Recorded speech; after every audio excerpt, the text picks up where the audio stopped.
Summary of Hotel on the Corner of Bitter and Sweet by Jamie Ford. Hotel on the Corner of Bitter and Sweet tells the love story of a Chinese-American boy named Henry Lee and a Japanese-American girl named Keiko Okabe. The story takes place in two different times, the 1940s and the 1980s. During World War II, Henry and Keiko meet in Seattle. They both go to an all-white school called Rainier Elementary. Henry is the first person in his family to be born in the United States. His Chinese nationalist father hates the Japanese, whose military has been at war with China's for decades. Both of Keiko's parents were born in the United States, so she is a second-generation American. Henry and Keiko work in the school kitchen together. Henry is afraid that making friends with a Japanese person will make his father angry, but he starts spending time with Keiko outside of school. Henry doesn't have many people to talk to besides Keiko. His father has told him not to speak Chinese at home, and since neither his father nor his mother speaks English very well, Henry's home life has been very quiet. They become friends because they both like jazz music. One night, while Henry and Keiko were at a show by their friend Sheldon Thomas and a famous Seattle singer named Oscar Holden, they saw the FBI arrest a number of Japanese people. Not long after that, many Japanese families started burning letters and pictures of their families, anything that could make the cops think they were not loyal to America. Keiko can't bring herself to burn the picture books of her family, so she asks Henry to hide them. He agrees. Shortly after Henry meets Keiko's parents for the first time, he hears that all Japanese American families in Seattle will be moved to camps. At the train stop, Henry says a very sad goodbye to Keiko, her family, and her friends. School is terrible without Keiko, but when Mrs. Beatty, who runs the cafeteria, asks Henry if he wants to help her set up a mess hall at Camp Harmony, where Japanese families are being held before they are moved inland, Henry jumps at the chance. With Mrs. Beatty's help, Henry will soon be going to see Keiko every Saturday. He will even plan to bring Keiko some birthday gifts, like a copy of an Oscar Holden record. In the meantime, Henry's parents find the family pictures he hid for Keiko and, in a way, reject him.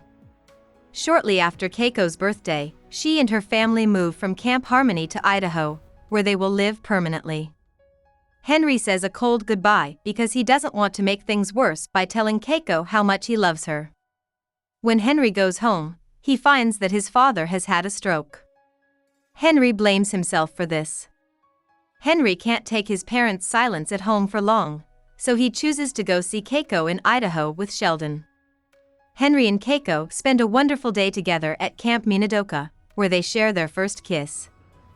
When Henry gets home to Seattle, he finds out that his father has made plans for him to go to China to finish his learning there.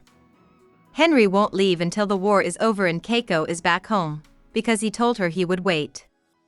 Over the next few years, Henry and Keiko write each other letters, but Keiko's answers become less and less common. When Henry thinks Keiko has given up on him, he sends her one last letter asking her to meet him at the Panama Hotel before he has to leave for China. Instead, a young woman named Ethel Chen shows up. She works at the post office and has been sending Henry's letters for him. Henry and Ethel start going out on dates, and on VJ Day, they get engaged.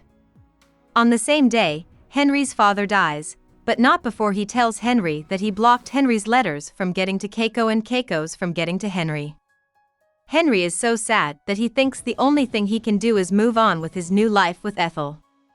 This whole story is told by going back in time. Henry's childhood memories come back to him when the items of Japanese-American families are found in the basement of the Panama Hotel in the present day.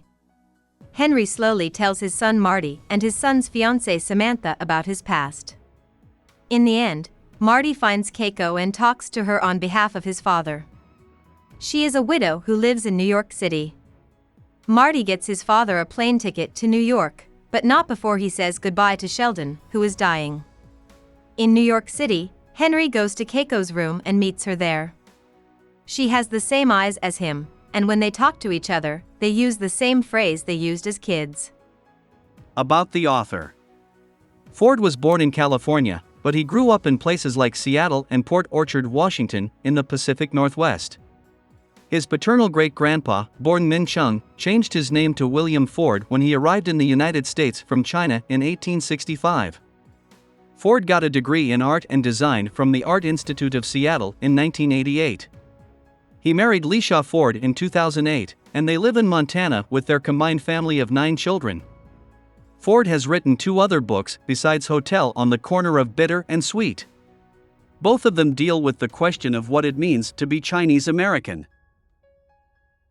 Hope we summarized it fully and you liked it. Please hit the like button and subscribe to our channel so that we are motivated to create more videos.